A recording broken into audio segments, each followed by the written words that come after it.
നമസ്കാരം. ഇന്ന് നമുക്ക് ഗുരുവായൂർ ക്ഷേത്രത്തിലെ മകം ശ്രാദ്ധത്തെക്കുറിച്ച് പറയാട്ടോ.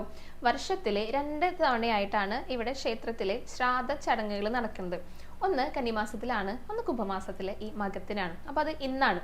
അപ്പോൾ ഈ ശ്രാദ്ധം എന്ന് പറയുന്നത് തന്നെ ഭഗവാന്റെ അച്ഛനമ്മമാരുടെ, അതായത് ദേവകി വസുദേവന്മാരുടെ ശ്രാദ്ധമൂട്ടാണെന്നാണ് കൂടുതലും പറഞ്ഞു കേട്ടിരിക്കുന്നത് കേട്ടോ.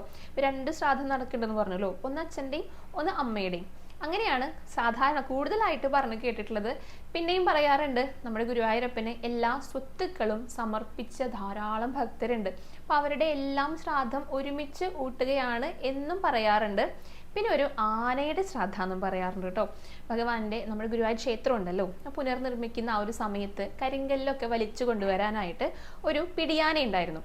അപ്പോൾ ആ ആന പിന്നീട് ചെരിഞ്ഞു. ആ ആനയുടെ ശ്രാദ്ധമാണ് ഊട്ടുന്നത് എന്നും പറഞ്ഞു കേട്ടിട്ടുണ്ട്. കാരണം ഭഗവാന് ആനയും പ്രിയപ്പെട്ട ഒന്ന് തന്നെയാണല്ലോ.